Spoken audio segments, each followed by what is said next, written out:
Pacific Rim is one of those verses you just got to be like, dang, how did these humans just keep having to endure this? However, I do marvel at the kaiju designs they created. They have some creativity.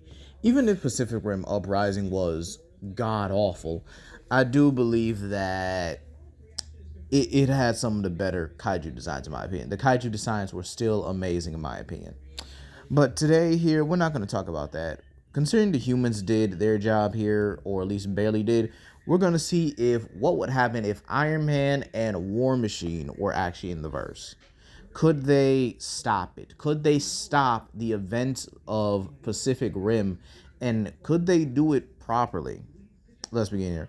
So now to discuss, you guys should know how I feel about Iron Man and Rhodey, and we're not giving them their standard Iron Man suits here, but they're gonna create their own in the Shatter Dome. Okay, so they'll have full access to the Jaeger technology, the Jaeger equipment, and Tony is going to be given free reign to build his own Iron Man suit as long as he is able to, whatchamacallit, able to help with the the Jaeger program. And honestly, Tony and Rhodey could do this. And you might say, oh, Rhodey's not that inventive.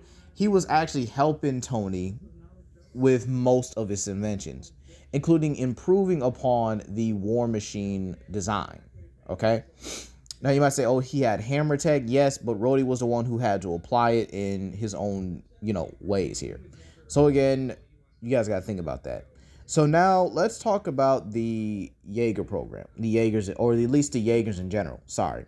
Now, the strongest Jaegers are the Mark V's, which are more electrical in nature.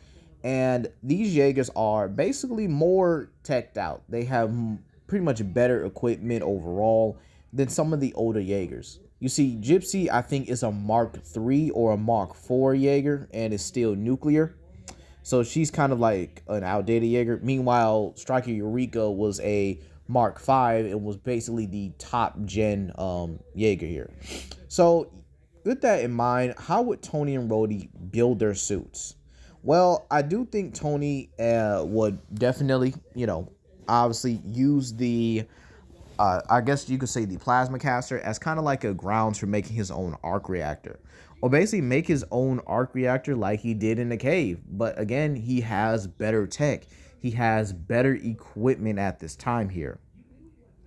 This means that Tony and Rhodey both could work on their suits, and they could easily improve the Jaeger program.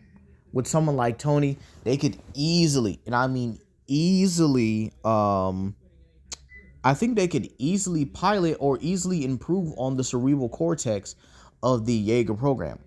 You see, the Jaeger program had one problem, and is that no one pilot could, pilot a Jaeger by themselves because of the mental strain it would on the Jaegers. So I think Tony would be able to find a way to bypass that, improve upon it, and then you would have someone like, John Pentecost, who had the mental willpower to basically pilot, Jaegers on solo missions by himself. He would be able to. He would be a god. I mean, geez. Imagine that dude in Striker on a regular, just by himself, whooping out kaiju without having to worry about a partner. Sorry, a partner. Dude would be unstoppable. Now let's talk about the double event, if you will. Let's say it takes place. We'll say it takes place way before that. So the double event was when Otachi and Leatherback pretty much arrived to the surface to, because of the double breaching. So basically, they were both category 4 kaiju, and Leatherback was equipped with an EMP, while Otachi had acid breath. So I think this probably will go on as to show that the Jaegers are not only improved here, but I think the only Jaeger with a 3-man pilot would still be Crimson Typhoon, as they have a certain formation that, they do here, and they just, I think they're going to die. I do not like the fact that Jaeger was basically built like that in the first place, so I think that they die. However, Tony and Rhodey would basically have their Iron Man and War Machine suits on deck, okay? So what's important to realize here is the fact that they incorporated Jaeger Tech into their Iron Man suit. Now you might say, okay, Legendary, why would they incorporate that kind of tech into their suit when they're so much more advanced. Now remember, they're not starting off with regular Iron Man and regular War Machine suits. They have to improve upon it. They have to start from basically ground zero or from the bottom and work their way up. But with the technology they already have, being able to, basically give them Mark V Jaegers already, they would be able to, honestly, they would be able to do it again. I do think Tony will probably build his Infinity War suit a lot sooner. And this is what I think what happened, right? When the rift is open, I do think Tony would probably bum rush in there and analyze the portal, analyze its contents, analyze what it's made out of. Well, sorry, not what it's made out of, but kind of analyze the energy levels that it's giving off, being able to bypass it. He probably would try to see if he could fly through it himself, and he would probably just bounce off it. And this is where we would have Rhody with I would basically have to say a Mark V Jaeger War Machine, if you will, or a Mark V War Machine with Jaeger Tech. And I think, he would have his more aquatic built as well, so that he could fight the kaiju in, that kind of sets here. They might say, oh, legendary, would they be immune to EMPs? I have to say yes. The reason why I'm saying that is because Tony is kind of like over prepared for stuff, and he always improves. And plus, if Tony can prepare for his systems from being hacked by the likes of Ultron, I do think he can prepare for an EMP blast from Leatherback, and then Rhody would also be prepared for it. They're both geniuses in their own rights. Rhody is more militaristic genius, while Tony is more smart genius, Now, I could imagine War Machine just holding, a plasma cannon, and then maybe having the blades, or basically starting up the blades for Saber Athena, just so he could have his own way of dealing with kaiju. And now these suits will be able to take attacks from kaiju very well, pretty easily, in my opinion. I do think that these guys will be able to just take these attacks, or basically be able to dodge everything except for Otachi's acid breath. So basically, they'll be able to tank everything, but still have to avoid Otachi's, almost forgot again, acid breath here. So I would actually imagine they would probably have some of the futuristic tech of Pacific Rim Uprising, something like Saber Athena's blades, or Guardian Bravo's arc with Bracer Phoenix's wrecking ball. They would basically have all that, and then they'll be able to deal with it pretty easily, along with the likes of Striker Eureka and Gypsy Danger still there. Now, I think after this, Tony will be working on his own kind of armor, and after analyzing the kaiju contents, he will realize that they're the only ones that can pass through the portal.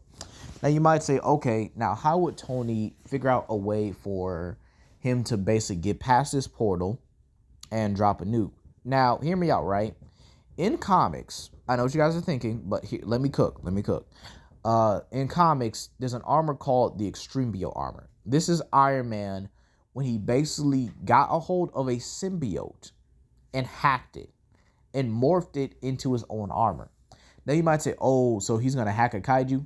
No, he's going to use the contents of the kaiju to form his own armor. Like he's using the contents of a symbiote, which is, again, an organic being, to form his own armor. And I think he could do that very easily. The kaiju parts are always harvested, and he could easily get some from the kaiju market. Okay? So this means we would basically get an extreme kaiju armor, or a kaiju armor, if you will. I don't know. I think it would be pretty cool to see him get, this kind of like kaiju like armor, where he could basically he just flies onto a kaiju. He can hack them as their organic materials, being able to hack and control their cells, and then just be able to pilot them in. And this would actually make the final part of the fight so much more easier than you think.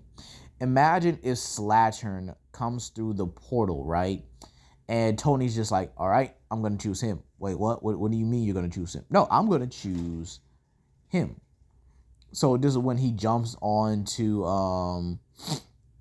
he jumps onto Slatcher. He begins to hack him, control him. We see like this symbiotic neural network just kind of show up in his veins and stuff. And then boom, all you had to do was deal with Raiju and Scunner. And in all honesty, they had that pretty much down anyway. They pretty much had that easily down. Just none. You had Stryker being able to easily deal with, Slashburn pretty easily. So I think he could kill Scunner, while you have someone like Gypsy easily kill Raiju in the original way he did. So in all honesty, yeah, I think this kind of goes the same way, except Iron Man just drops the nukes in and he flies right back out, detonates it, and that closes the rift for good. So in all honesty, yeah, do I think Iron Man and War Machine kind of just dominate Pacific Rim? Yeah, I do think they do. I think War Machine would definitely be the more offensive one, the more militaristic one as well, with him probably leading the Jaeger program and possibly having him and Tony in that verse. They would probably prevent Pacific Rim uprising as well as probably taking over the Jaeger manufacturing business as a whole. They would basically be the heroes of the world. They would be living large, living life. Okay. So in all honesty, yes, I do think Iron Man and War Machine would definitely clean up the verse, if you will. And they would probably prevent a lot of things from happening. I don't even think Pacific Rim Black would even happen either. But hey, let me know what you guys think down below. Please comment, like, and subscribe, and share it to friends. This is Legendary Grimlock, and I'll see you guys later for the next survival. Peace.